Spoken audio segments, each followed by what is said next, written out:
Hey, good evening, everybody. Welcome to Managing the Planet. It's our third one of the semester. It's our last, actually, of the semester. Thank you for coming. We have a great panel tonight. Those of you that are not familiar with the series, we've been doing it for almost 12 years now, and it's sort of, SOGIS was kind of the foundation for sustainability on campus, and a lot of the good things that are happening now were started when the School of Global and Environmental Sustainability first got off the ground. With Diana as the director. So tonight we get to sort of really talk more about the campus activities and the great things that are going on and the people that are doing the really good work for us, making CSU, if not the most sustainable, one of the most sustainable universities in the world. Anyway, so tonight we're going to talk about the sustainability and really the things that are done here through the lens of engagement, incorporating the public and everything, and then, of course, operations, the people that do the heavy lifting here at CSU. So I'll provide some introductory remarks, introduce our panelists. They'll have a few remarks about what they're working on currently, or some interesting things that are just coming across your plate recently. You can start there. And then we'll open it up to questions, and this only works if you guys ask questions. So it'd be great for you to sort of engage our panelists in the great things they're doing.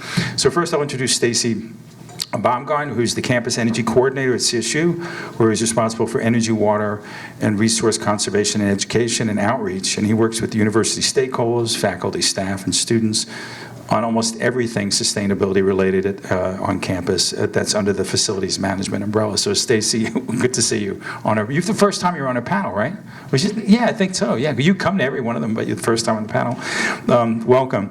Reaghan Fields is an undergraduate in international studies with a minor in global environmental sustainability, like all good CSU students. She's also the undergraduate director of the Sustainability Center for Students, and that's a really great organization housed at SOGIS. As the director of the Student Sustainability Center, she promotes relationships and information exchange among students from across all the disciplines, engages CSU community actors in sustainability endeavors, and she really raises awareness about sustainability and a lot of the grand challenges that we have. So welcome, Reaghan, for being on panel. Thank you. You're going to do great. This is easy, so anyway. We'll see how it goes. Okay. Next is Jacob. Well, I'll skip over. I'll do Jennifer first. Let me do Jennifer. Jennifer Williams is Integrated Solid Waste Management Manager for CSU. She manages the Foothills Campus compost site and supervises the waste and recycling programs on campus. Jennifer is also a faculty advisor for the Zero Waste Team, a student-led organization that focuses on reducing waste on campus and in daily life choices. I have to ask you some questions about that group. That's an amazing, I've worked with them. They're incredible, so anyway. And then finally, my colleague in the Department of Soil and Crop Sciences, Jason Vanderhaus, who's a graduate student. He's in chemistry, I forgot. All right, you're a chemistry student, but he works with my colleagues. He's the director of the student chapter of the Student Sustainability Center and is the director of the Graduate Student Sustainability Center. We provide space for graduate students to meet, network, and participate in sustainability-related outreach activities. Welcome, Jacob. So really good group tonight, and hopefully the conversation will be lively. So Stacey, why don't we start off, maybe just tell us about some of the interesting things that are coming across your desk, just a few things that you're working on now. Okay, good evening. Hello, how's this doing? Is this okay? Great. Okay, so yeah, Stacey Baumgarn, Campus Energy Coordinator. So I work in facilities management, and I think I have a really fun, interesting, unique job because it really sits at the intersection of this operational piece, what we do in facilities management, and then there is an engagement component to my job as well. So from an operations lens, or the types of things that we work on from an operations side in facilities and sustainability would be, it's not just me, but I get to be a part of helping the university write and shepherd through having a climate action plan. So we have a climate action plan that talks about how we're going to reduce our greenhouse gas emissions. Then, of course, we have to do annual greenhouse gas emissions calculations. So we do that every year. Work on advancing and developing more renewable electricity on campus. So that's the solar.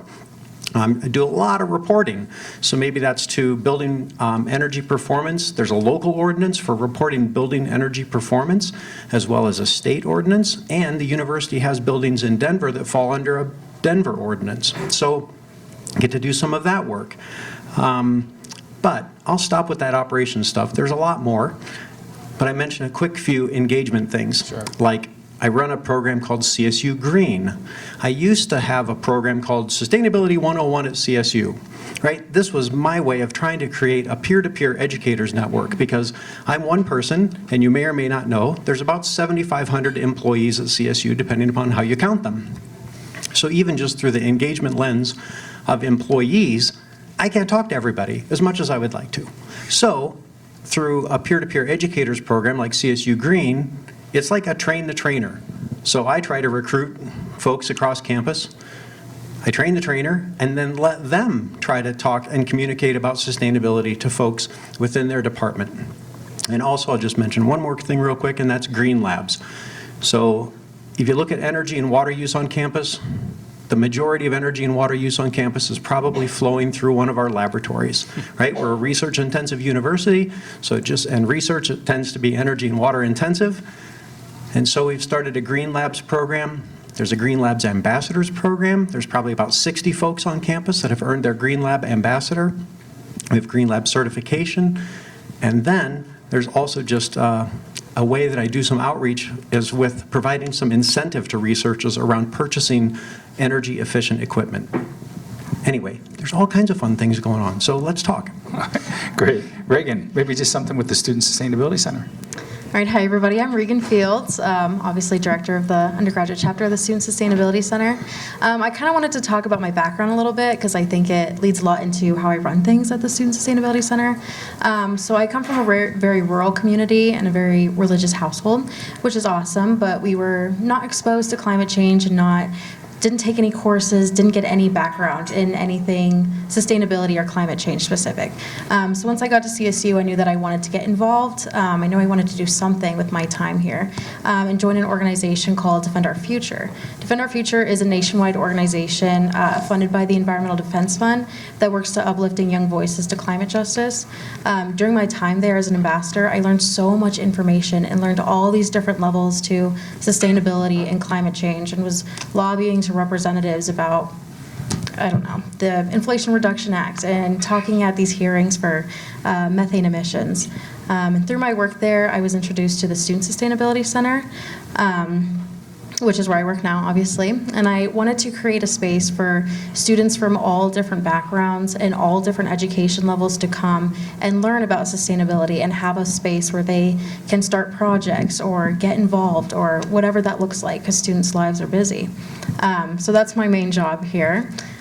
We currently have a couple different projects going on. One of them is the Patchwork Initiative, which is just an initiative that works to combat fast fashion. We do mending workshops, we do educational events, just trying to teach people the basics of mending so they can upcycle their clothing. We have another project that we've been working on starting this semester. We're trying to start a plot at CSU that is native plants, to do a little bit of research and see if that's feasible at CSU. But that's just in the beginning, something we're working on.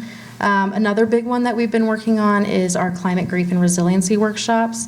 It's, I think, a big problem for students at CSU is dealing with climate anxiety and where to put all of that energy. So we do workshops that just try to teach people how to ground themselves and just deal with that anxiety. But I've tried to create a space, and we have a club. We have club meetings every other week where students can come up with project ideas, see where they can get involved. Just to try to get students from all over campus involved in the center. Great, thank you, Reaghan. Jennifer, maybe explain what the Foothills campus is, if people know where that is or what that is or something. Yeah. So the Foothills campus, just to start, is on the west side of Fort Collins, pretty much from Overland Trail. It's Vine all the way down to about Prospect. It takes up that entire space. And the compost site is a very small part of that space, but that's part of what I manage. And I don't have a direct path into sustainability. I took it on as part of a job, but I do have a background fighting for water rights. I grew up in northern Nevada, and northern Nevada is the Great Basin. We had, for a lot of years, a fight going on about whether or not Las Vegas could build a pipeline to take aquifer water from the Great Basin area and use it for their city. because it's a farming and ranching community, it was very obvious that that was going to be very hard on our community. So thinking about that, it's kind of natural that I stepped into a sustainability-centric role. All right, great. Thank you. Jacob. Hello, everyone. My name is Jacob Vanders, and I'm a third-year PhD student in the chemistry department at Colorado State University, and I'm also the director of the graduate student chapter of the Student Sustainability Center. So I grew up in Southwest Michigan, and I didn't learn about climate change until about sophomore year of college, so it wasn't something that was really on my radar whatsoever growing up. But I earned my undergraduate degree from Hope College, which is a small liberal arts school in Southwest Michigan. I graduated from there in 2021 studying chemistry and geology.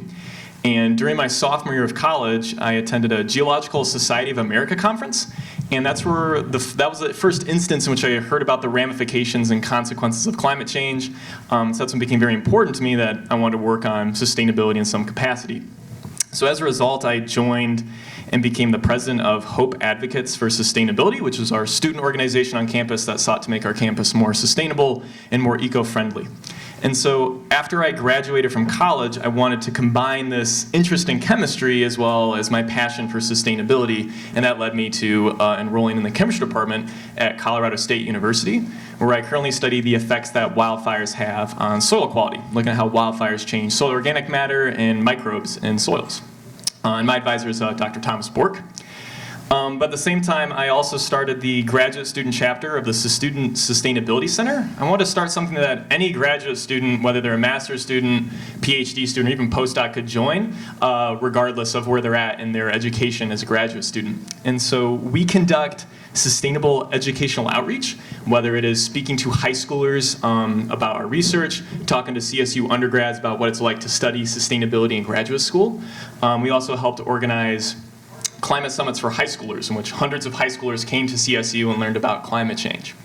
So I'm very interested in student engagement around sustainability, and that's what I'd like to do after graduating from graduate school.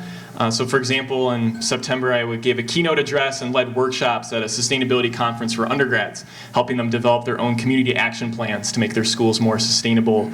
And in a couple of weeks, I'll be traveling to Dubai for the United Nations Framework Convention Conference on Climate Change, where I'll be sharing some of the work that I've done on sustainable engagement with college students. So very excited to be here and looking forward to answering some questions. Thank you. Great. Okay, anybody want to start off with the first question? Because I can ask questions all night. We know that doesn't go very well when I do that, so. Okay, all right, I'll do the first question.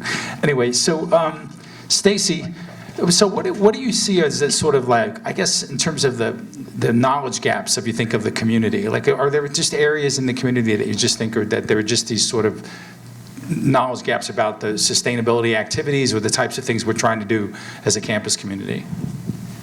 I guess the one kind of gap I think I would feel, and this is, well, you know, Jennifer and I talk a lot, and Jennifer runs all that integrated solid waste stuff, right? So all the waste that goes to landfill and the recycling programs and our composting programs, right? And so these programs are really, really important because it is often a place that people first start or first come to sustainability related things, right? It's like, how do I recycle this thing that's in my hand? Or what do I do with it? Because I feel bad to think that it's going to go into landfill, right? So we have a huge, and that's challenging, and we should let Jennifer talk about that piece. But while it is a place that people start, it can seem sometimes that that's also where they stop. And yet, I mentioned we do the greenhouse gas emissions inventory each year. Well, 2% of the university's greenhouse gas emissions come from the materials that we send to the landfill. It means 98% of our emissions, almost all of our emissions, come from other things. 50% or more comes from the electricity that we consume in our buildings. 35%, give or take, is from the natural gas that we burn to heat our buildings or to heat water, or make steam, whatever it may be. And of course, we drive around and we fly around. I just went to a conference. Bad, Stacey. But all these things, those, again, 75%, let's just say 75, 80% of our emissions come from our buildings and how we operate our buildings. And so, to me, it doesn't say in my job description, but what I believe my job is greenhouse gas emissions reductions, mitigation. And we only do that by conservation and efficiency, and then, as Scott Denning has so famously said on this panel probably many, many times in a very colorful way, we need to stop burning stuff. So I think that to me is where, that's this idea of this kind of standing up this CSU green, or this kind of peer-to-peer educators thing, because while we want people and need people to know how to recycle right, don't contaminate our recycling, don't contaminate our compost stream. We also need to have people turn off lights in empty rooms and, close the window on cold days, or whatever the case may be. There's a million things in that laundry list. And I know I work in facilities, we got lots of problems with lots of buildings, but there's still a lot that all of us, the 7,000 plus employees and the 30,000 plus students, can do. And I want to find those ways to give people permission to do those things that can have an impact. Mm-hmm. Great. Any questions? Here we go.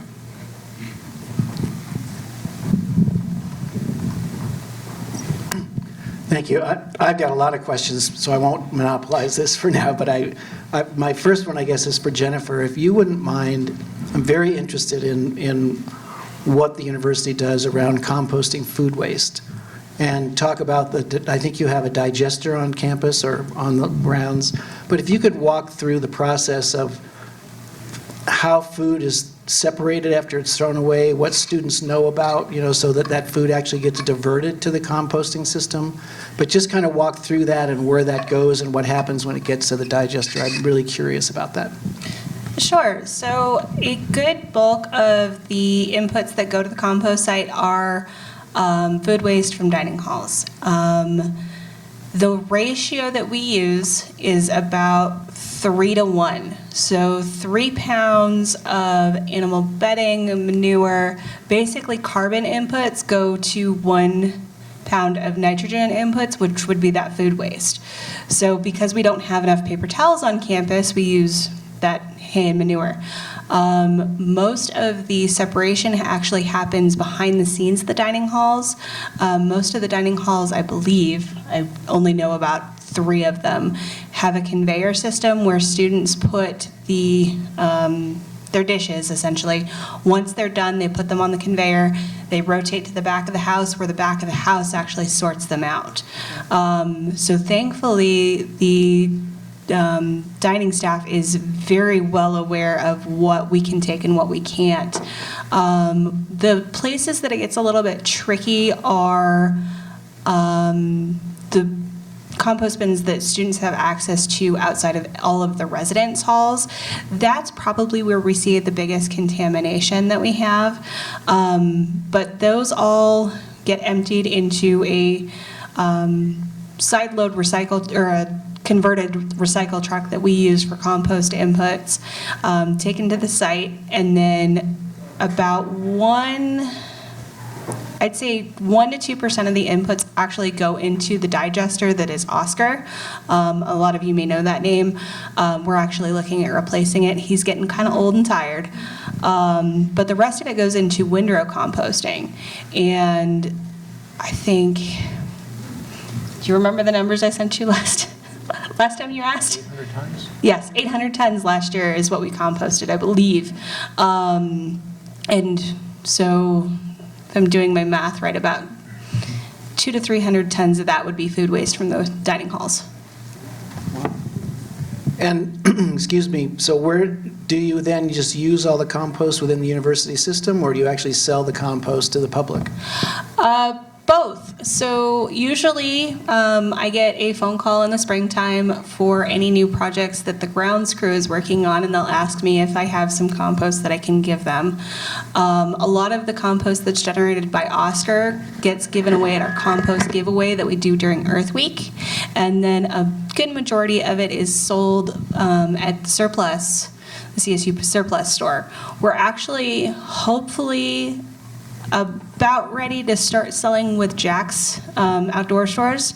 They've asked us if we can take that on, and it's going to be a challenge because the bagging process is tough, but we're getting close. Okay, question over here. question for Reaghan and Jacob, which is, as you're thinking about the conversations you have with your peer students, are the conversations more on a global level when it comes to climate change and sustainability issues, a local level, or a personal level? I heard a little bit of both, or all three of those from your comments, so I'm curious about your focus of the student body, you think. So I work mostly with undergraduate students, and their entire life is basically on campus, which is not a bad thing. That's where they live. But I think most of it is directly on campus. There's not a lot of thought for Fort Collins itself or global unless you're exposed to that information, which I think is talking about the education gap, another gap that we have possibly. But that's just from my experience of the students I work with. Jacob? I'd say it depends on kind of, in terms of where like the anxiety of climate change comes from, that's often tied with like the global level in terms of massive problems that are difficult to solve. And so I think it's most constructive when a lot of our conversations are focused on more of the local area, because that's something that's actionable that we can kind of help. That's where we can really help mitigate climate change. And so most of the conversations are usually local, because that's where we're trying to focus most of our efforts in the meantime. Yeah. Okay, questions? Okay. Hey, I was going to, so as the follow-up with the students, so do you think that, so your understanding of sustainability now, I mean, you guys are leading graduate students and undergraduates, is that mostly from what you've learned by yourself, or is it from curriculum, or is it from, how did you sort of get to the space where you, I mean, obviously you're leaders, but in terms of the knowledge base, like, did you learn that in your courses at CSU or someplace else? How did that all come about? Go ahead, Megan, you're first. I was introduced to it through, because I'm international studies, which is a very interdisciplinary field, I guess. Mm-hmm. So I was given like bits and pieces of it, but it was at a global scale. So all of the information that I learned was not learned in a classroom. It was learned through the work I was doing and the people I was exposing myself to, and just research on an individual level. Right, thanks. I can echo that as well. Yeah. As an undergraduate student, it was all outside of the classroom. A lot of my work through Hope Advocates for Sustainability is where I was educated about these topics. And then same thing in graduate school. Classes are much more specified, so we don't talk about necessarily these broader topics. So it's mostly outside of the classroom for where we learn about these kinds of things, Okay. at least in our respective experiences. Great. Okay, questions? Come on, guys. Oh, here we go. Okay. Yes. Like I said, I have a lot. Stacey, you mentioned you collect a lot of data and do a lot of reporting, and you hear a lot about how, and you mentioned, Gene, that, you know, CSU is considered one of the most, if not one of the most sustainable universities in the world. I'm curious to know who is responsible for submitting, or who's the body that kind of makes those kinds of statements, and then how does CSU as an organization compile information to allow those kinds of evaluations to happen? Are you a small part of that? Is somebody at CSU, you know, take that data that you do around buildings, or are you doing it for whatever organizations are actually wanting to make those evaluations to rate different universities and different institutions? Yeah, thanks for that question. It's interesting because there's kind of an interesting history and story to some sense, in that it's maybe important for some of you may or may not know, the university does not have a central office of sustainability, and so it, you know, which is pretty common now today in many other institutions, but we do not. And yet we have folks like myself or Jennifer, and there's others, a couple others in facilities that, you know, we may or may not consider ourselves sustainability people, and yet that's what we do. And then in our housing and dining services, and in some of the other units around campus, and then certainly from the student side, I mean, how many different student organizations are kind of like considered under the umbrella or related to sustainability? 40, 60, something like that, right? So, and there's a list of them online where you can go and look and see all these different student organizations that are kind of working on some aspect of sustainability. So in that regard, it's been really well, organic, I guess is what you say, but it just kind of naturally happened, where there were some real strong drivers, some real strong personalities, but it was also kind of like, do it while nobody's looking and see what you can get away with, and just try to advance this thing down the road. And that's kind of how it happened, through a campus committee, this big, broad-based university effort of sustainability, and certainly then SOGIS and what they're doing on the academic side and the curriculum side and the research side. But even today now, well, let me go back and say, maybe 2008 or so, there's an organization called the Association for the Advancement of Sustainability in Higher Education. We say ASHE. So ASHE created a rating system. So many of you maybe have heard or seen, like when we hear about all this, awards that recognition the university gets, it's usually for this thing called STARS. Now there is STARS for cities, that's totally different. This is STARS through ASHE for universities. And it is a self-reported form that we fill out. There's about 6 of us across campus that work on filling out this form. There's over 1,000 fields that you have to respond to. One of the fields would be, do you do a greenhouse gas inventory? Okay, it's a yes/no question, but you had to do a lot of work to say yes. So there's stuff like that. But anyway, it's 1,000 fields across all the areas of academics, research, curriculum, planning and administration, engagement, that's what we're here for tonight, and operations. Operations is just one tiny piece of that thing. So in that rating system, through these years, because we have a pretty interesting, diverse university that's with all these different people working in the places where they work, trying to do and advance sustainability, we have a lot to say when we try to fill out that form. It's hard to find all the information, but it's out there, and if you work hard enough at gathering it and finding it, you can find all these amazing people doing all this amazing stuff. And so we end up having one of the highest possible ratings in that system, which is platinum, whatever. And so, but we have achieved a platinum rating 4 times. And we were the first university in the country to ever achieve a platinum rating. And the second university was Stanford. So anyway, but that has really helped. I mean, I hate to say it, but it is true. Like, that attention from achieving that platinum rating did help us get some other attention. But I think we could all argue and talk about, there's still not really any significant chunk of funding. It's just people like us and other folks that I can see that are out there doing their thing in their department, their place on campus. So my question, if I just... Yeah. is who coordinates what you just described? So who's coordinating that on campus? Is it is it Diana or? Yeah.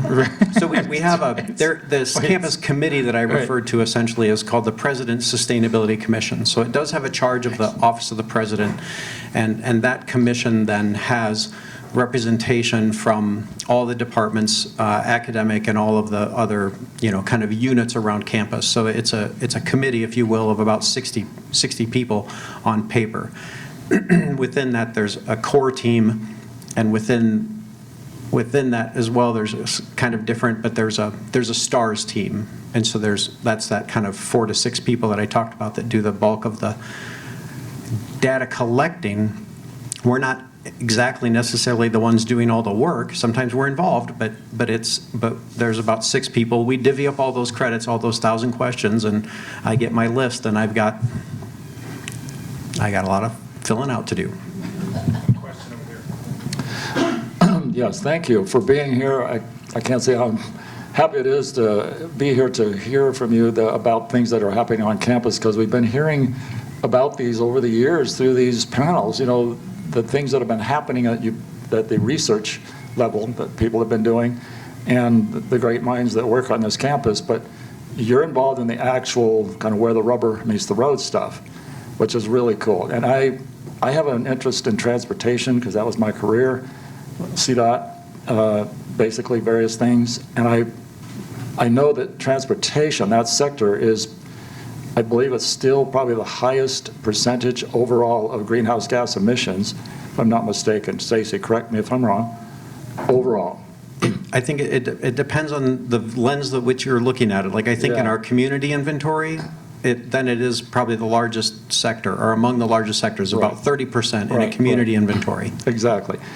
So that to me is continues to be a challenge that I just can't get away from. I think about this in terms of like what you're doing on a wonderful university campus that is really doing great things, and how you can do things through the campus choices of transportation, your conversion or transition, I guess you would say, to more sustainable green forms of transportation in the operations sector, but also encouraging the students and the faculty, everybody, the staff, to think about it and how they can reduce their emissions. And we obviously live in a community here that has a great focus on this as well. City of Fort Collins, Climate Action Plan, big transportation piece. So that's something I'd like to hear about from any of you and all of you, if you can, on how you're interacting with your communities that you deal with, and emphasizing how we can make a difference in transportation. So that's the basic gist of it. Thank you. If I say a little bit, you want to talk about AFAB? You know a little bit about that? I'll say a little bit, and then we'll nudge some of these. But so, I mean, Aaron Fodge should be here. He's oversees our alternative transportation and many other things now. But first, I should say too, students are so great. When we look at the emissions that come from transportation on campus, students, there's 30,000 of them, and they produce less emissions coming back and forth to campus than faculty and staff, who there's only 7,000 of us do, because they ride the bus, they walk, they skateboard, they do other things. And not for nothing, the university, CSU, was just re-acknowledged as a platinum bicycle-friendly university. There's only 5 universities in the country, maybe there's 6, that have achieved a platinum rating from the League of American Bicyclists, and the city of Fort Collins is also a platinum-level bicycling community. And we probably each wouldn't be that if the other wasn't, right? So we have there's great partnership and synergy. And that note, too, students pay a generous fee that provides a significant subsidy, if you will, to transport. So to the degree that we have good or better or could be better transit system in town is probably in large part to the university students who are paying a student fee, and then what, you get a free bus pass even though they kind of paid. So but that they've been great. The busiest routes on campus, the highest ridership of routes, in the community, are the routes that are bringing students to campus, and the route that circulates people on campus. So there have been some really great things. And then again, with Aaron and his team, they've introduced any number of different programs, like a Get Back on the Bike program. I don't know, is anybody here from the College of Business? The College of Business just did a special effort around Get Back on the Bike. This was taken, it's a focus on finding employees who think, I could ride my bike, I just don't know if I'm 100% comfortable.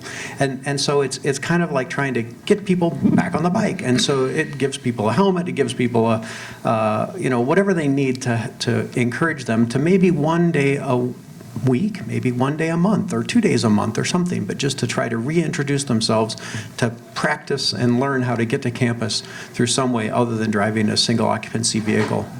So there's definitely that outreach on the employee side, and then students. And like I say, there's ATFAB, which is an Alternative Transportation Fee Advisory Board. So this is a student-led committee.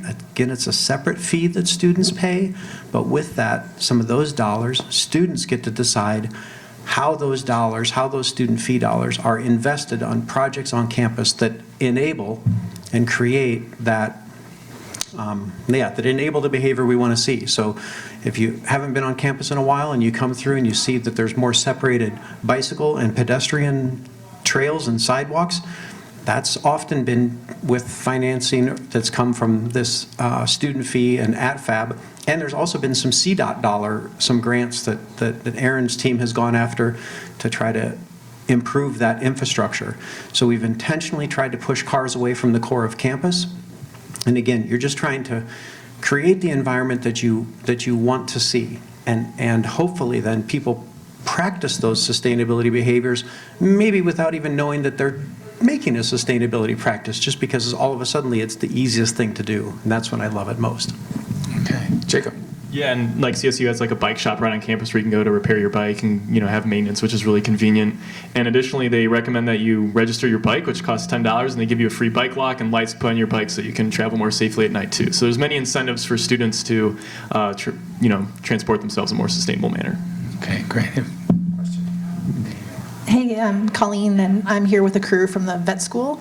And I think in the name of this panel being engagement and operations, we're really interested.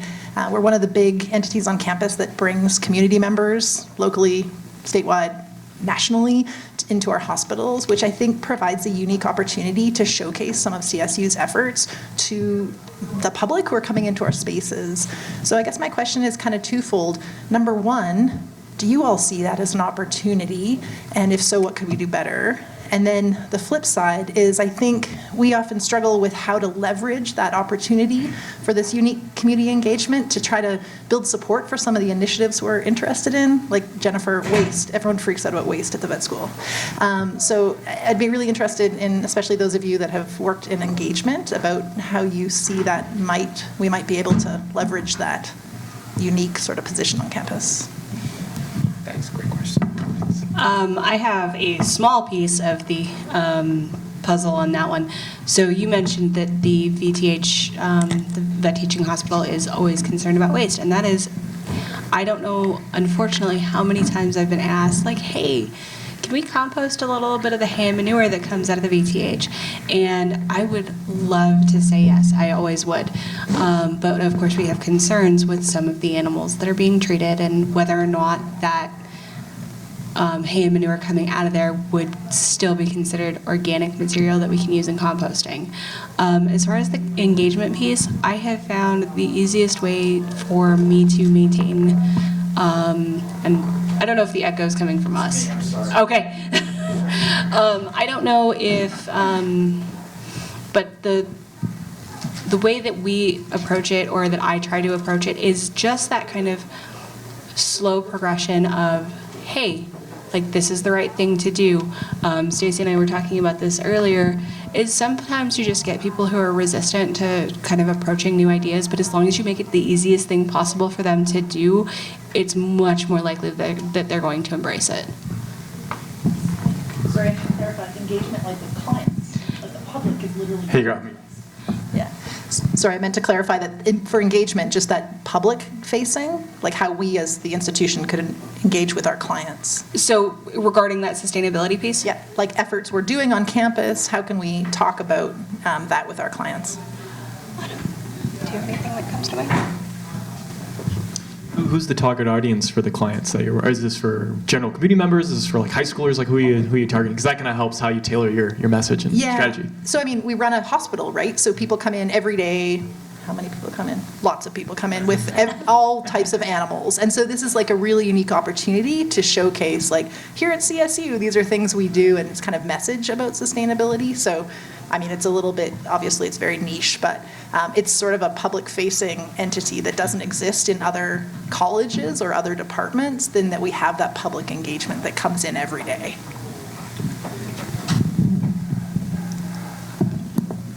I think collaborations are a great way to get people just involved and engaged, because you could take an organization that already has a foundation and is standing there on campus, and they could have a huge social media following, because that's huge, and put your brand on there just to get your name out there. And they continue with educational events or whatever you're looking to do, and slowly more and more people will show up. Also, Earth Month is a great way to do collaborations, because everyone at CSU that's involved in sustainability will be doing an event at some point or another. So just a great opportunity to work with other groups on campus, or to post something of your own, because there will be a lot of information going on and a lot of outreach at that time as well. Great. Question over here. Oh, thank you. Sorry, I was just writing a quick note.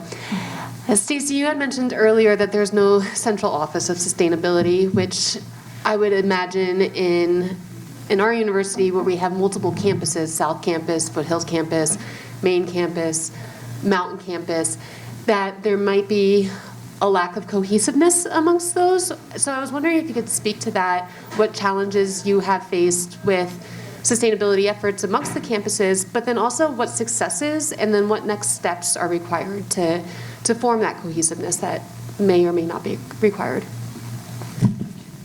I think you bring up a really interesting point, because we do have these different campuses, and it can, my experience so far anyway, when I hear from people, is that even folks on the South Campus, where the veterinary teaching hospital is, can feel like they're disconnected.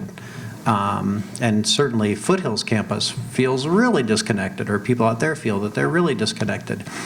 And they are really different places, and there's different levels of access, and there's different levels of the ways in which our students come and go to those places, or the public.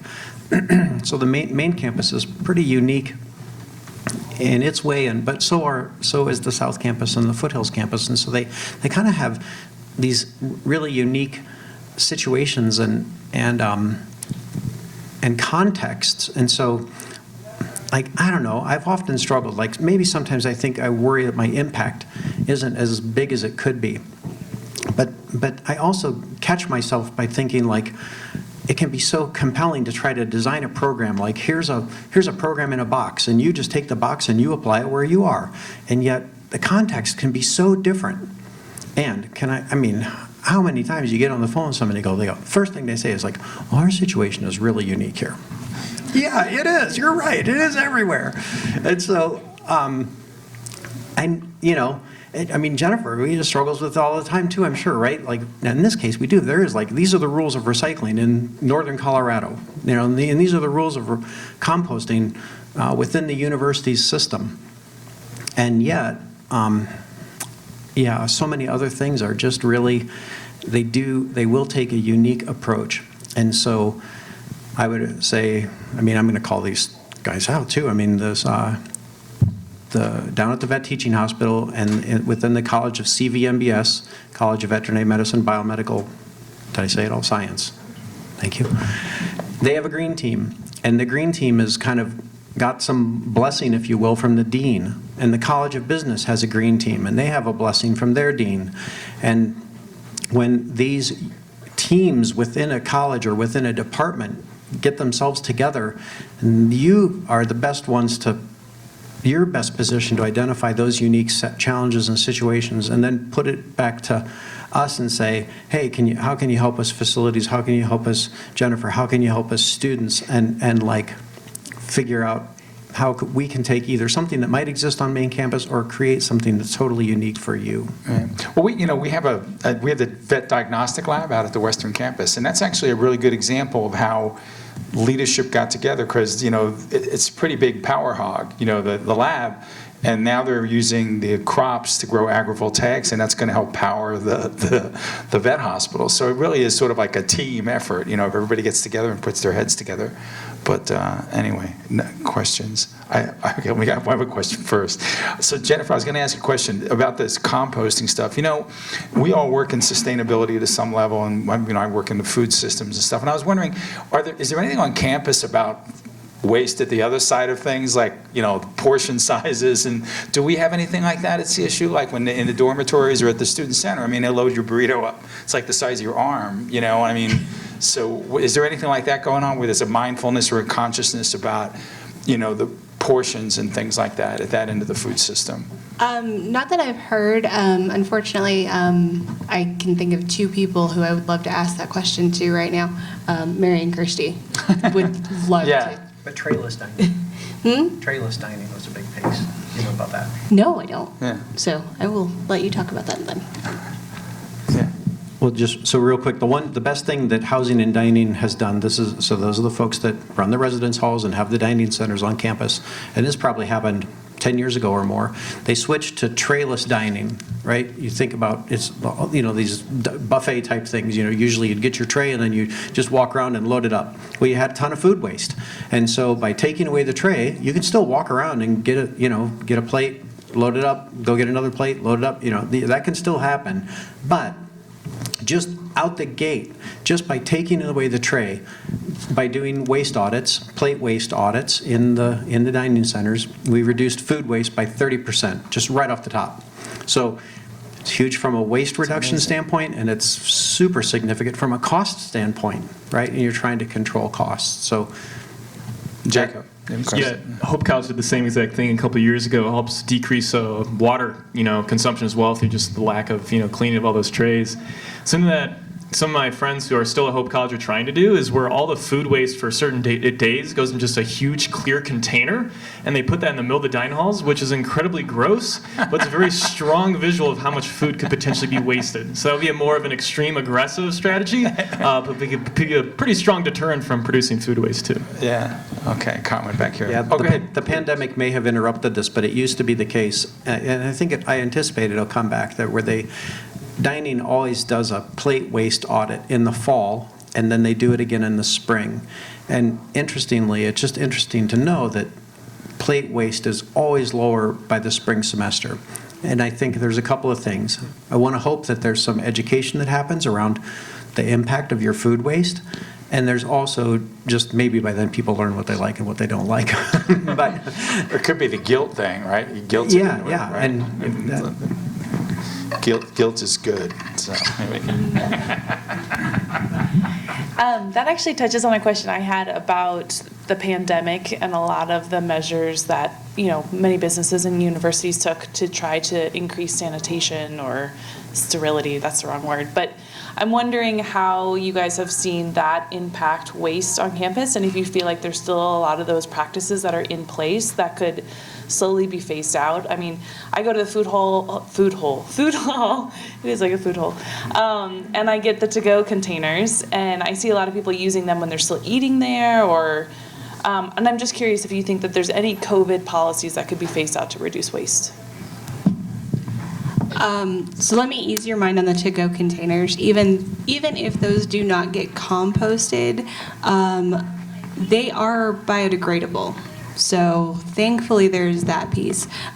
We had a challenge earlier this year where they were kind of overfilling their compost and everything, and I told them, I was like, we can take so much, but we can't take what you're giving us. And I told them, I was like, it's better than the alternative and us using plastic that cannot be recycled. So that's definitely a plus. But yeah, the to-go containers is definitely a huge thing that I would like to kind of see phased out.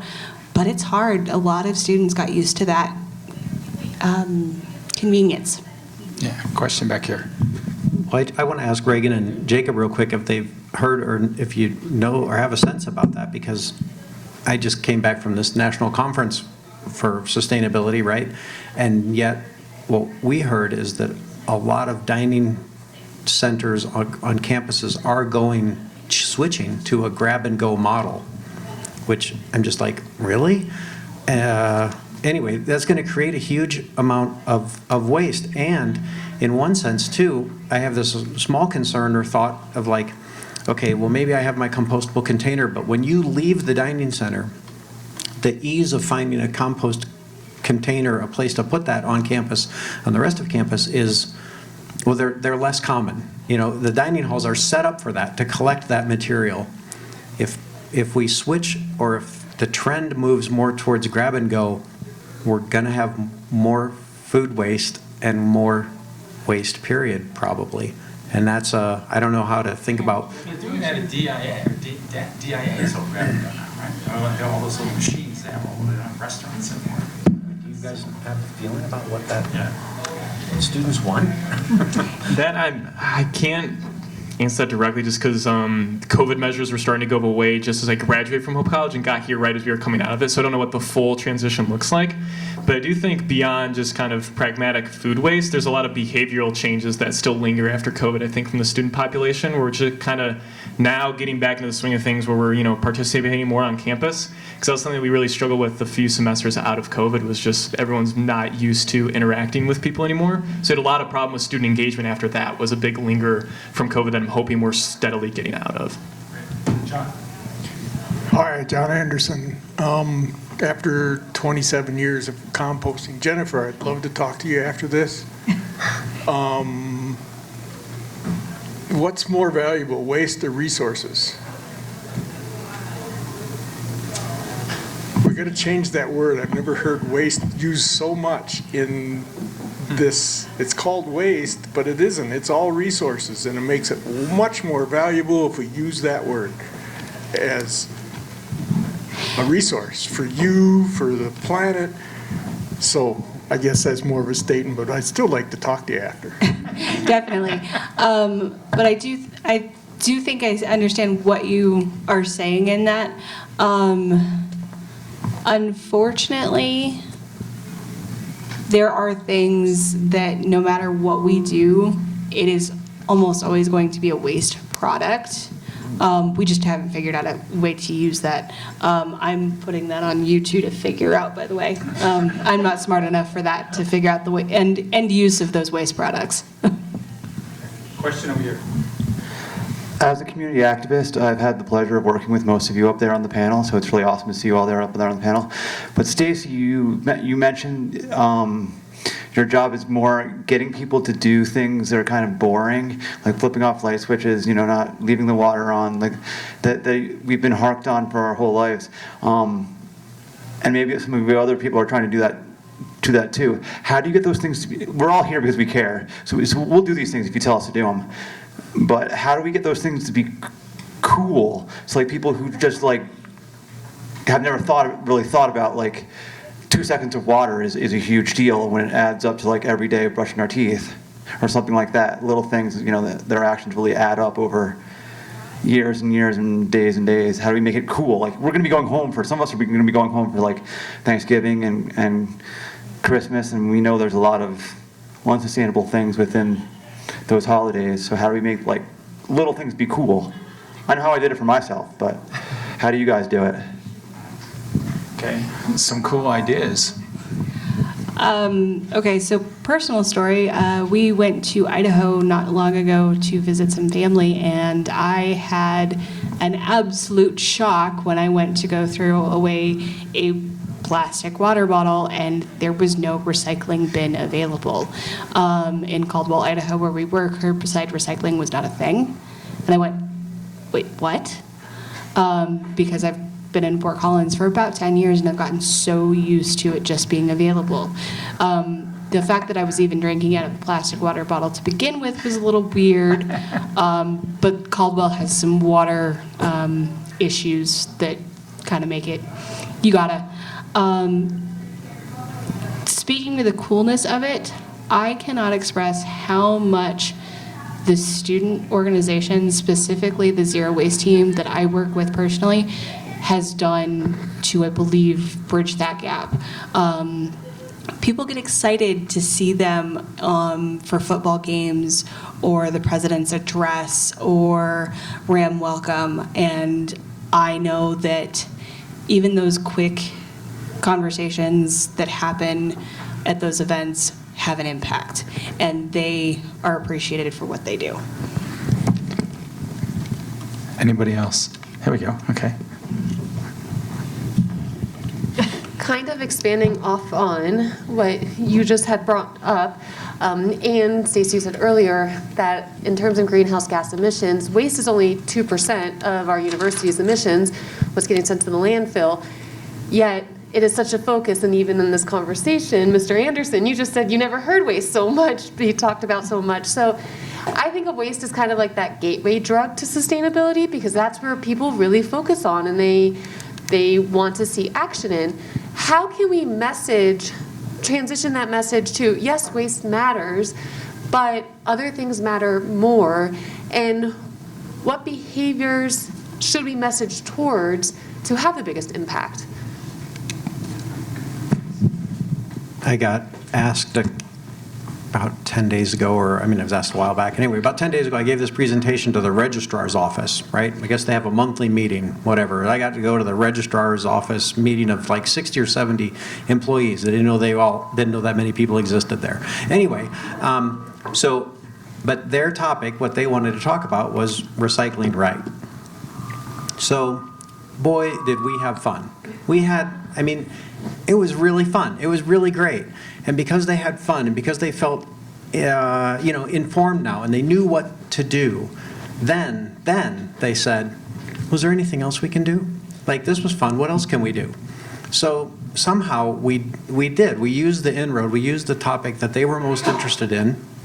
And then, hopefully, I don't know, maybe early in the spring, we're going to try to go and talk about these little things that might be related to energy, or that might be related to, traveling, or that might be related to some of those other things that will have some impacts in different areas. But I think in that case, we made that part fun, and they felt empowered and informed, and now, yeah, I'm going to kind of follow up on that too, like where I think we all have to do our personal actions. And of course, we got to work at the policy level too, right? Although we got to do both ends. We got to do big things, we got to do research, we got to do policy pieces, and then we have to take our individual responsibility, because it does matter. And in that context, I had a professor once upon a time, and they said, you want to bake it in, not bolt it on, right? And I love that phrase. You want to bake it in, not bolt it on. And so the degree to which we can bake in these sustainability behaviors into our infrastructure, into our practices, it's just the way we do things, right? Then whether it's cool or it's just the way we do things, we've really baked it in instead of trying to bolt it on by saying like you should, you must, or those kinds of things. So I hope the work that all of us are doing, right, is that inviting people in and bringing them along and letting them know that their contributions matter, right? I think this climate grief thing is really interesting and really important, that we have to know that it matters and that it makes a difference, and to each other, right? That can be part of making it cool too. Jacob, follow up. Building off of that and also addressing the previous question that was had, just discussing these things with excitement can be very contagious. I'm a huge fan of the band The Clash, and Joe Strummer has a really great quote where he says, "Skill is not as important as mad enthusiasm." So if you just approach this with zeal and excitement, that is very contagious. And using I statements are very effective. So for example, a couple of years ago, my brother and I both simultaneously started transitioning towards a more plant-based diet for environmental reasons, and we told our parents and grandparents about that, and just expressing why we were interested in it and what it meant to us. And that was very contagious, and now we have like a primarily meatless Thanksgiving, because that's something that Nathan and I, my brother, started doing. So bring the heat, bring the excitement, and mostly use I statements, because kind of like Stacey said, people don't respond very well when you're telling them what to do. So just making it personal from yourself can be very persuasive. Great. We have a question over here. Hi there. I'm also part of the veterinary school. And I'm one of the veterinarians that did a residency in microbiology, and we help teach this emerging issues class for veterinarians who are interested in more of these non-traditional issues, including sustainability. And during the pandemic, we started a podcast where the students made a podcast episode about an emerging environmental health issue impacting animal health. And we really emphasized to them to, yes, provide this education on this issue, but always try to end with an actionable item to empower the people who might be listening. But I also experienced some students kind of going off of the climate anxiety and grief and just being overwhelming, where they're like, how can we in good conscience just tell people to do small things when it's really all these corporations that are responsible? So I don't know if you have come up against any of those and how you approach it. Oddly enough, I'm studying economics, so the power of economics is huge. I think the power of the purse is very real, and the ability to basically tell a company, I don't want to do business with you if you're not going to use sustainable practices, is huge. We've already seen in just the last 15 years a huge difference. But I think a lot of people forget that the first part of the reduce, reuse, recycle is reduce. That little small thing doesn't look like a whole lot, but it matters so much. Like, how many of you turn off the tap when you're brushing your teeth in the morning? Like, would you think about even 30 years ago that being a thing that was talked about, but I would love to see the numbers on how much of a difference that made in water usage. Mm-hmm. I was going to ask a question. So why don't we have xeriscaping at CSU? And we still have bluegrass. I mean, is there somebody that we? I'm not going to actually bring this up with anybody but you guys. But why do we still water grass? Like, why aren't we doing? I mean, what? I have an answer for that one. I actually talked to the grounds supervisor, and he was talking about the fact that one of the biggest decisions that students make when they visit a campus, whether or not they are going to attend that campus, is the beauty of campus. And one of the things that is more beautiful to a student than any other is the image of people lounging around the oval, hanging out in hammocks. That is a magnetic image. I think we should put beach sand all over the place. That would be much better. Right? And let me channel my inner Fred Habrecht. If anybody knew Fred Habrecht, he was campus landscape architect for a long time, and he would say, "I'm not watering the grass, I'm watering the trees." Oh, very clever. Which is true. But I will also say, there was an initiative about a year ago from students that said, hey, we do have a bunch of grass in places that it's not, where the grass itself isn't usable, right? So, I mean, there could be all kinds of locations you might think of. I always think of that strip between the street and the sidewalk, right? Am I really going to recreate in that 3-foot strip of grass? I mean, it can happen, but it's usually because I've tripped, not because I'm, anyway. But it's all on the sidewalks. What's the point, right? I mean, yeah, it's sort of like, but the students have said, hey, what about clover? And so we've actually, we had a little grant fund where we are funding an experiment in planting clover, because clover itself can be, it's still green, from a distance, and then it can be more drought tolerant and takes less water in the first place. So there's a little test plot now over by the university greenhouses, by the plant growth facilities, where they've put some different plots and they're testing some different things. And so Grounds is willing, I think, but they are trying to balance those competing interests between the aesthetics and the water use and the maintenance. Grass, I mean, I hate to say it. I mean, I'm making this answer up. I'm not a grounds person, but it's pretty easy to maintain and to tell someone to get on a mower and go mow that grass, right? If you have other landscapes, it's more challenging. Okay, I give up. I think, Stacey, you alluded to the different levels at which we can approach the subject matter of sustainability, and of course one of them is the federal level.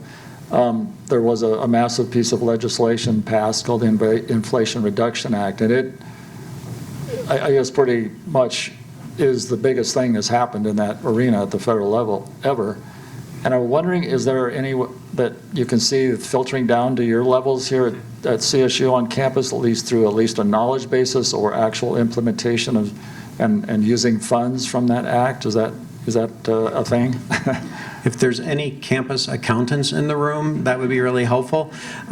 What I believe it's going to take, there is a way for it to filter down, because one thing that was unique about the Inflation Reduction Act is that it allowed, there's always been different tax credits for development of renewable resources or other, tax incentives that would help kind of advance these sustainability related things. But tax credits only work for companies that make a profit. We're a nonprofit organization, and so we've never been, the university's not eligible historically to utilize or take advantage of those tax credits. However, that's a unique attribute of the Inflation Reduction Act, is it enables a nonprofit to access and get tax credits, but it's this complicated accounting thing that goes this way, that way, up and down, and I have no idea. And generally, you have to hire an accountant and a lawyer and a whole bunch of them, as a matter of fact, to figure it out.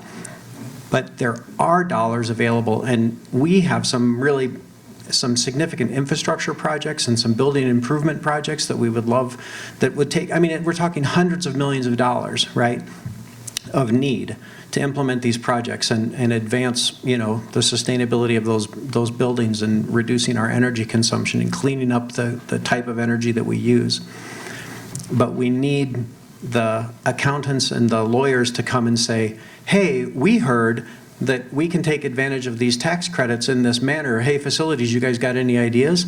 Then we could go. Because for us, trying to push the rope uphill to the accountants and the lawyers, it's like, it's been tricky, but I think there's a path, I just don't know it. Well, speaking of grass, I had a random conversation with a faculty member a week ago, an accountant actually, who made the observation that when she's walking around campus and sees lawnmowers and equipment maintaining the grass, it's all gas-powered. And why isn't it electric? And I don't know if that's been addressed on any scale, because it's pretty visible, and I think we all know that mowers and that kind of equipment is a pretty high concentration of a polluter, even more than individual units of transportation sometimes.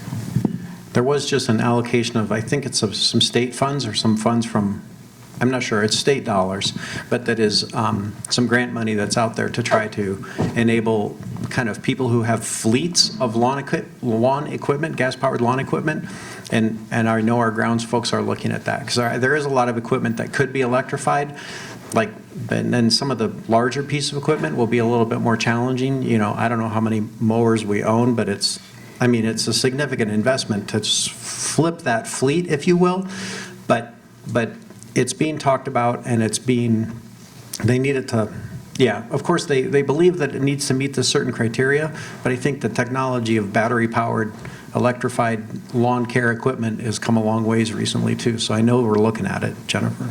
I can't speak to the number of individual units that we have, but I know there are at least 7 of the very large, full wing units that we have on campus. I don't know how easy those would be to electrify, but I can guarantee you can do it with a trimmer. So. Okay, I have a question. Reaghan, you mentioned something earlier about sewing. So you want to tell me more about that? Like the whole thing? Well, yeah, initiative? so I had, do you know Sonali, on campus? So Sonali's always getting on me because I wear jeans all the time. She said, you're the most unsustainable person I know. So then I started getting all my jeans mended. I don't do it myself, but I have them mended, and now my jeans are worth $800. And I was just wondering, so what's the whole story? What's the idea? It's just repairing clothing and not buying new clothing, right? Yeah, so it was started by Dr. Didi herself. So we work very closely with her on that. It's funny that you brought her up. But yeah, the whole point, it was just supposed to be a student-led initiative to engage students in combating fast fashion, teaching them how to mend their own clothes. Like you said, making your jeans worth $800 and making them last forever. Yeah. They're looking pretty ratty now, but anyway, so. Hey, as long as they last, that's all that matters. Yes, we do a lot of educational events. We do have an event coming up, it's tomorrow night actually, where Ajay Snyder from, I can never pronounce the company, the backpack, it's like Fjallraven or something like that. Yeah. Fjallraven. That's, okay, yeah, that thing.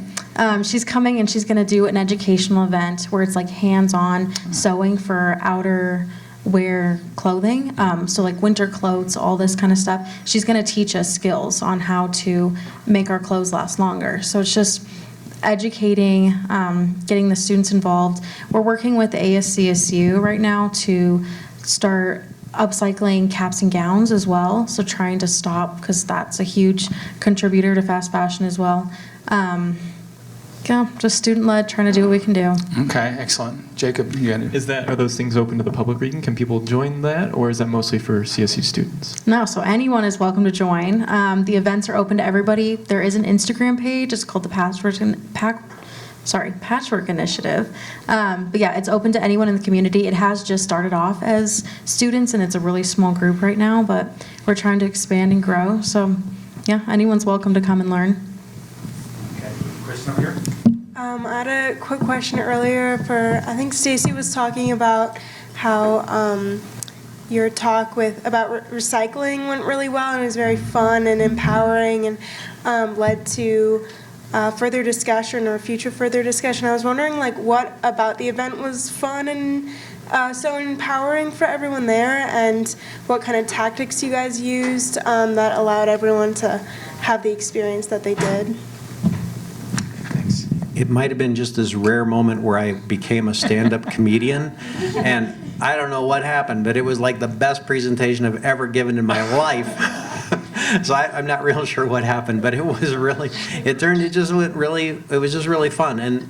But it was interesting in that right? So they had the question, and they wanted to know, and so they were kind of immediately, they were engaged, right? And it was, and that, what do I do with this stuff in my hands, right? Everybody in the room had shared that same thing, right? This is going to be the hard part about talking about energy or, you know, riding your bike to work or something like that. It's going to be harder because not all of those things will apply to everybody, but everybody in the room has been confronted with that dilemma of what do I do with this thing that's in my hand that I no longer want in my hand, and what bin do I put it in? And so I don't know. I think it was just the combination of their interest, and I got lucky and witty that morning. This question. Hi there, my name is Mose. I work in utilities at CSU. I take care of the boilers and chillers all over campus, all 3 campuses, except for Mountain Campus.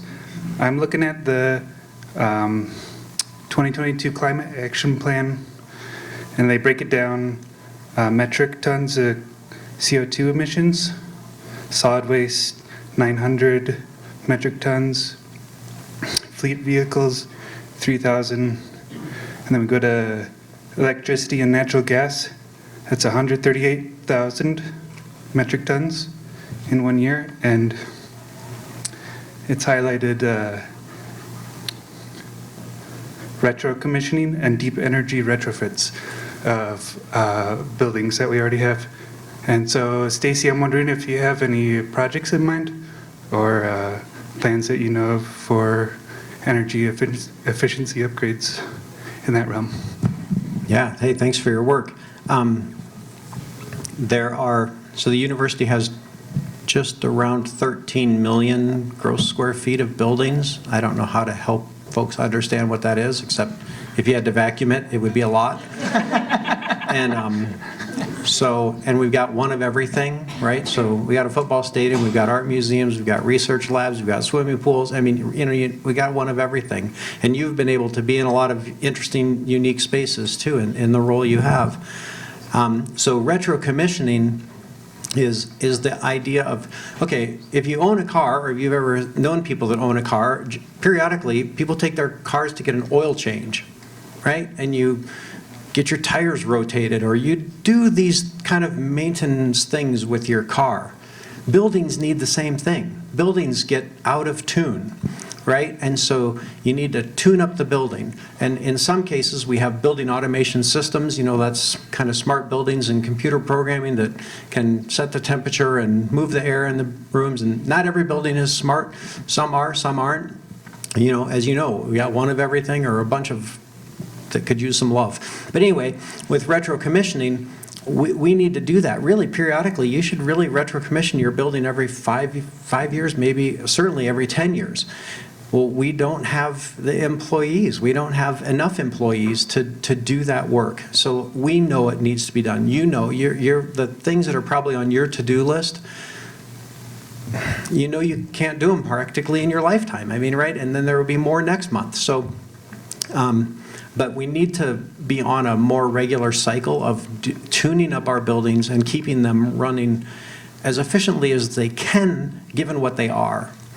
So Carol Dollard, my boss, who's been on this panel probably any number of times, maybe some of you know Carol. Carol and I manage a fund called the Energy Reserve Fund.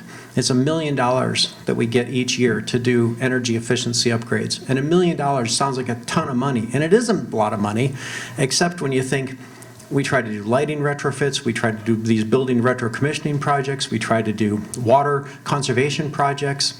It's all based on payback. We try to find projects that have the best payback.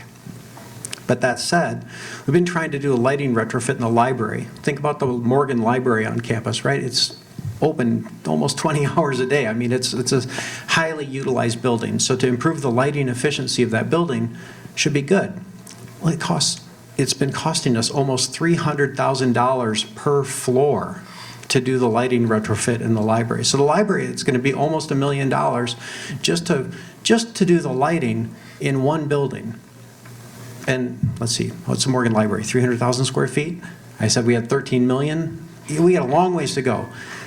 So while we have a little bit of money to play with, it's not nearly enough. I mean, we need to find a way to bring additional funding to do more retro commissioning. We're doing a partnership utilizing a program with Platte River Power Authority, local utility that has rebates and incentives around retro commissioning, where we're using their engineers and then we're trying to do the work on our end. But we can't keep up and catch up. It's tricky, but thank you for your work. It matters. Yeah. More questions? One more back here. Well, only because it's come up several times, is why don't we have an Office of Sustainability when we have so much invested by so many people?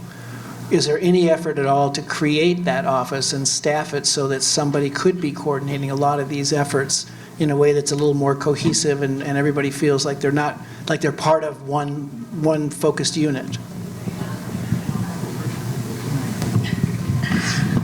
Not that I know of. I know, so I was going to bring this up the last time it got brought up.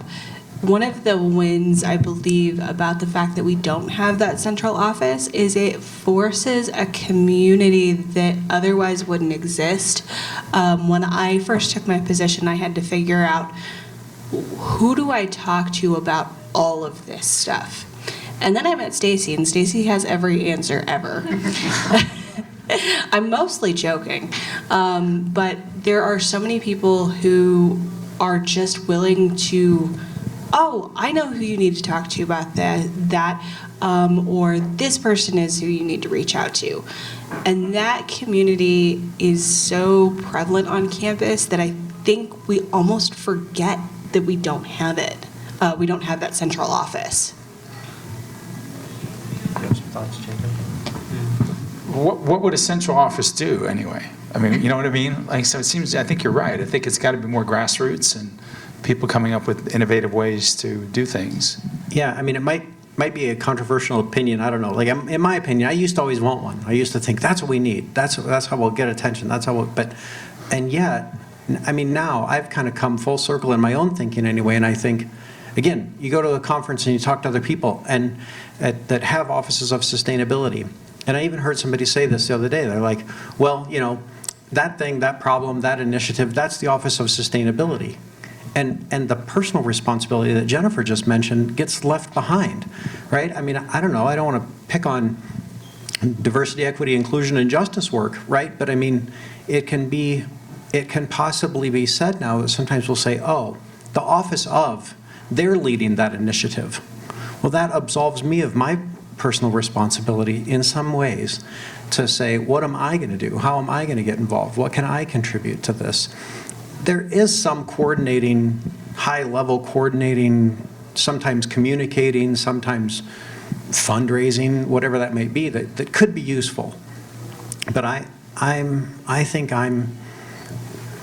whether it's effective long-term or not, I think I'm going to stay in the camp in the short term anyway of I want to find a way to empower all of us to play our role and do our part instead of hoping that the Office of will take care of it for me. So how would you guys do we need, I mean, obviously you can always do better, right, in terms of having more involvement. How would you guys get more students involved? I mean, do you recruit or how does that all get around? I mean, how do you get people engaged, Reaghan? Is it through the classes or how do you? Classes are actually a huge thing because you can stand in front of a lecture hall of like 150 people and say, here's what the SSC is, here are the events we have going on, or whatever organization it is, and you get quite a few students from that. We also do a lot of like tabling events, which is just a great way because you can talk one-on-one with people and kind of really explain what you're working on and just like get them excited about it and get them involved. Other than that, social media is huge, unfortunately. People see a lot through that. I hate social media. People see things through there. The Green Bulletin newsletter, which we just put out all of our information. But other than that, it's kind of just like talking to people and being like, here's what we're doing. And even people in the club will go and say, oh, I'm working on this project. And then the next week they'll bring their friends with them. It's a lot of just word of mouth and sharing information. Okay, Jacob, we just retweeted that, by the way. So, just kidding. I think for graduate students, it's helpful to emphasize the interdisciplinary nature of sustainability. As graduate students, we kind of focus on very specific topics that are very esoteric that only like maybe a dozen people understand the entire world. So it's helpful to, depict the work that we do as very interdisciplinary, which I think is very attractive to a lot of graduate students, and also kind of helping us develop skills that are very helpful, like doing science communication at high school, classrooms, and talking about our science that we work on in a way that more general audiences can understand is a really important skill. So I think emphasizing that to graduate students, that one, the work we do is important, but also you can develop good skills as a part of these kinds of groups is very important too. Dr. Wall, hold on, let me get her back there. I should put Colleen on the spot too down here to talk about Green Labs ambassadors, because this Green Labs Ambassador Program, it's actually designed by a third-party nonprofit called My Green Lab. But this little Green Lab Ambassador Program it's a free training, if you will. 4 15-minute videos, isn't that right? Something like that? Right, so it takes a little bit more than an hour, and you too can earn your Green Lab Ambassador certificate. But what's so cool about it is through that simple little 1-hour training, essentially, it encourages people and kind of demonstrates how we might have a conversation, how we might initiate conversations about, hey, I'm concerned about this, or I'm actually interested in learning more about this. Is anybody else interested in learning about this with me, or would anybody like to work on investigating this with me? Granted, it's in the context of your lab group maybe, but the model of that is so awesome because it is a way, right, as we all talk, like, that's how we got started and it's how we do what we do. We're like, well, I got this thing, I got this problem, or I got this thing I'm interested in. I'll ask Reaghan and see if she knows, what does she know about it? How can she help me? And together, then, we can move forward. So I love that model, and I love what those Green Lab ambassadors have started doing because they're just asking the questions, and that gets the conversation going. It's really powerful. Yeah, I'm just curious to ask the students, actually this is advice, what would you see that CSU could do that we're not doing? And I'm not giving you a checkbook for $1 million, but just what do you see in the next, say, 5 years that you would like to see us build or, make it better?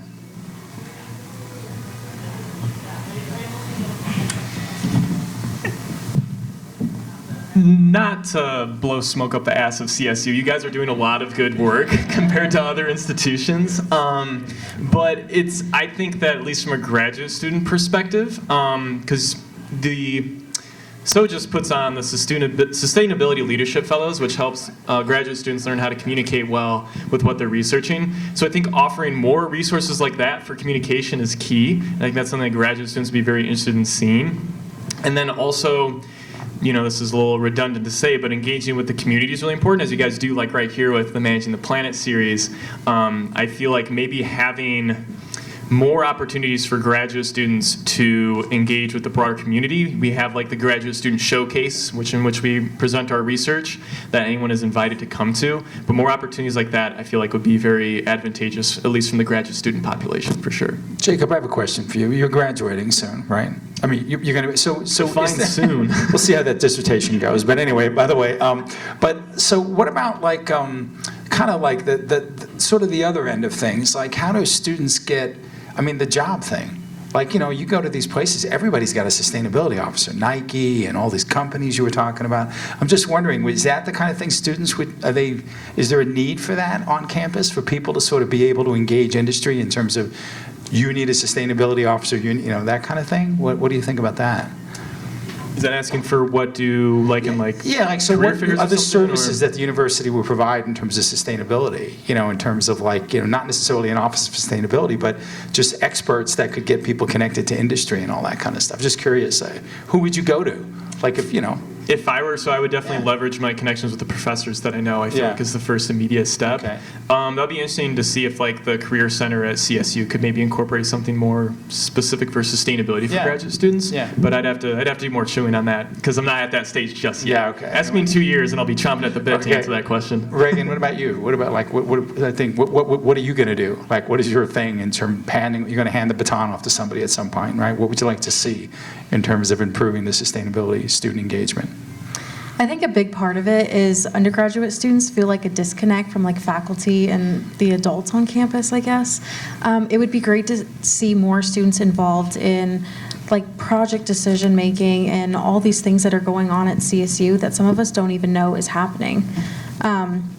And to talk about your question that you were asking, Jacob, I think a sustainability-focused career fair would be an awesome way to get students involved and have them meet these people that are hiring and all the opportunities. Because a lot of us, even like undergrads, we're like, we don't know what the next step is. Like, what does this job in sustainability even look like? And I think it would be an awesome opportunity to provide that for students. That's great. Great comment. I think also in terms of curriculum, having solutions-based coursework can be very invigorating for students because, and Reaghan, you could probably chat about this with the climate grief workshop that you're working on and such, but for students on campus, most Gen Z people understand that climate change is real and is something that we need to take seriously. The challenge is fighting the cynicism and hopelessness that comes along with it. That's kind of what we're dealing with.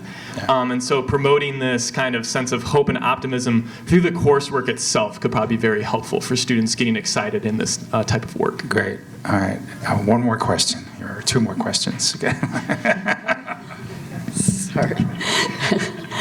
Yeah, my first experience in hearing the word recycle was from my 6-year-old son.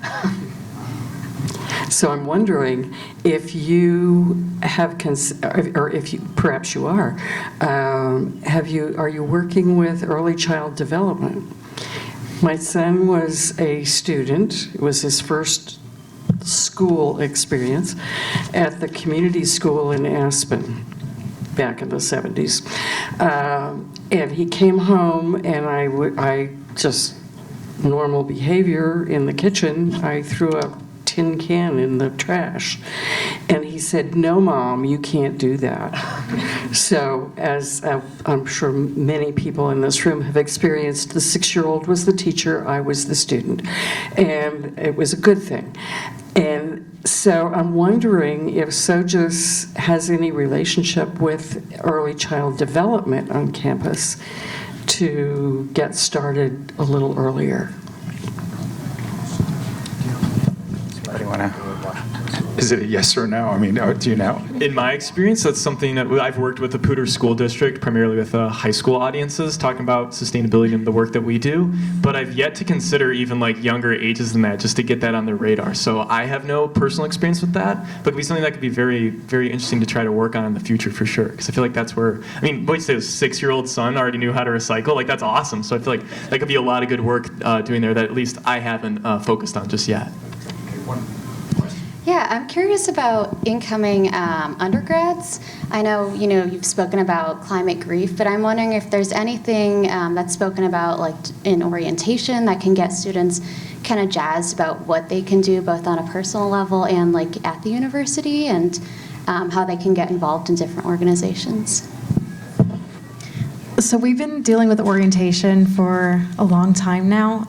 So I run a coalition of sustainable student organizations, and a big priority is educating incoming students as they're coming in. Where can they get involved? Where are the organizations? Like even living in the dorms, like how do I recycle? All these different kinds of things. It's been an ongoing battle, but it's something we're definitely trying to work on. There's a lot of barriers with it because because they do like informational and like introductory videos in orientation, but once you add sustainability on there, you have to add all the other groups on there. So it's a kind of a battle of trying to figure out how to educate these incoming students. But that's definitely a goal and something that we're trying to work on. One project that we're working on is creating magnets that show you specifically what needs to recycle and like what's compost and all those kind of things, so they can just stick it on their fridges in their dorms. And I mean, it's a start, it's not great, but it's a work in progress. Okay, Jacob. Then during like the first few weeks of, I'm a graduate student, so I don't know exactly how it works as an undergrad experience, but they have like the student organization fair where all the students table for the different organizations. That's a great place to advertise for different student groups. And there's also a group on campus called Eco Leaders, which are undergraduate students that promote sustainability within the dorms specifically. So that's a way to engage with like freshmen right off the bat, is a program called Eco Leaders. Great. Okay, guys, we are up to time, so let's give a round of applause. Excellent work tonight, everybody. Good work. Listen, if you want to get more involved in some of the activities and look at some of the things that are going on campus, you go to sustainability.colostate.edu, and that's the SOGIS website, and become on our email list, and you'll get all the activities that are going on. So everybody, safe home, ride your bikes. See ya. Bye.